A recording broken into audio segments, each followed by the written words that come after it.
Excel Techno School, Guruvayanakere, Venur. Admission open now.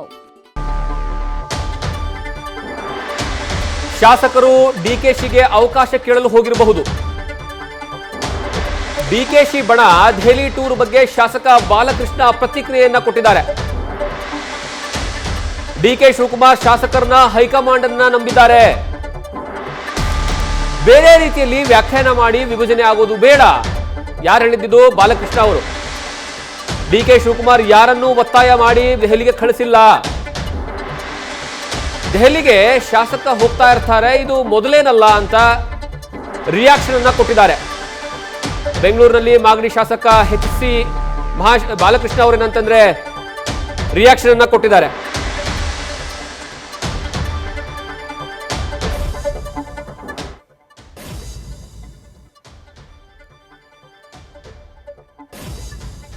ಏನಾಗಿದೆ ಅಂತ ಹೇಳಿ ನಮ್ಮ ಮುಂದೆ ಏನು ಚರ್ಚೆ ಆಗಿಲ್ಲ ಅದ್ರ ಬಗ್ಗೆ. ನಾವು ಆಮೇಲೆ ಅದನ್ನ ತಿಳ್ಕೊಳ್ಳೋಷ್ಟು ದೊಡ್ಡವರಲ್ಲ ನಾವು ಪಕ್ಷದಲ್ಲಿ ತುಂಬಾ ದೊಡ್ಡವರು ಇದ್ದಾರೆ, ಹಿರಿಯರಿದ್ದಾರೆ, ಅವ್ರವ್ರು ಚರ್ಚೆ ಮಾಡಿ ತೀರ್ಮಾನ ಮಾಡ್ತಾರೆ.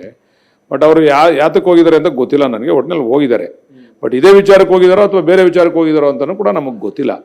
ಆದರೆ ನಾನು ಹೇಳ್ತಕ್ಕಂಥದ್ದು DK ಶಿವಕುಮಾರ್ ಅವರು ಶಾಸಕರನ್ನು ನಂಬ್ಕೊಂಡವ್ರೆ, ಶಾಸಕರಿಂದ ಹೆಚ್ಚಾಗಿ ಹೈಕಮಾಂಡ್ ನಂಬ್ಕೊಂಡವ್ರು. ಅವರು ಹೈಕಮಾಂಡ್ ತೀರ್ಮಾನ ಮಾಡ್ತದೆ ಅಂತೇಳಿ ಇಲ್ಲಿ ಸುಮ್ಮನೆ ಇಲ್ಲಿ ಬೇರೆ ಬೇರೆ ರೀತಿಯಲ್ಲಿ ವ್ಯಾಖ್ಯಾನ ಮಾಡಿ ವಿಭಜನೆ ಆಗೋದು ಬೇಡ. ಪಕ್ಷದಲ್ಲಿ DK ಶಿವಕುಮಾರ್ ಅವರು ಹೈಕಮಾಂಡ್ ನಂಬ್ಕೊಡೋರು, ಹೈಕಮಾಂಡ್ ಅವ್ರು ತೀರ್ಮಾನ ಮಾಡಬೇಕು, ಸ್ಪಷ್ಟೀಕರಣ ಹೈಕಮಾಂಡ್ ಕೊಡಬೇಕು. ಇದು ಶಾಸಕರು ಹೋಗಿ ಏನೋ ಒತ್ತಾಯ ಮಾಡೋದು, ಶಾಸಕರು ಮಾಡಿ ಅಂತಕ್ಕಂಥದ್ದು ಆ ಮಟ್ಟದಲ್ಲಿ ಏನು DK ಶಿವಕುಮಾರ್ ಅವ್ರು ಏನಿಲ್ಲ. DK ಶಿವಕುಮಾರ್ ಅವರು ಹೈಕಮಾಂಡ್ ಹತ್ರ ಚೆನ್ನಾಗಿದ್ದಾರೆ, ಅಲ್ಲಿ ತೀರ್ಮಾನ ಆಗ್ತದೆ ಅಂತಕ್ಕಂಥ ವಿಶ್ವಾಸ ಅವ್ರಿಗೂ ಇದೆ, ಎಲ್ರಿಗೂ ಇದೆ.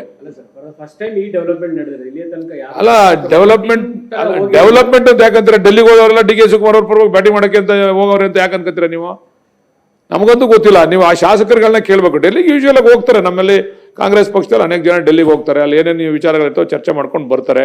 ಅಥವಾ ಇದನ್ನು ಚರ್ಚೆ ಮಾಡಿರ್ಬೋದೇನೋ, ಏನೋ ಅಂದ್ರೆ ವಿರುದ್ಧವಾಗಿ ಅಂತಲ್ಲ, ಯಾರೋ ವಿರುದ್ಧವಾಗಿ ಚರ್ಚೆ ಮಾಡಿದಲ್ಲ. ಏನು DK ಶಿವಕುಮಾರ್ ಅವ್ರಿಗೆ ಒಂದು ಅವಕಾಶ ಸಿಗ್ಬೋದಾ ಏನೋ ಅಂತ ಕೇಳಿ ಹೋಗಿರ್ಬೋದೇನೋ. ಆದ್ರೆ DK ಶಿವಕುಮಾರ್ ಅವ್ರು ಯಾರನ್ನೂ ಕೂಡ ಹೋಗಿ ಅಂತ ಒತ್ತಾಯ ಮಾಡಿ ಕಳಿಸಿಲ್ಲ ನನಗೆ ಗೊತ್ತಿರಂಗೆ. Excel Techno School, Guruvayanakere, Venur. Admission open now.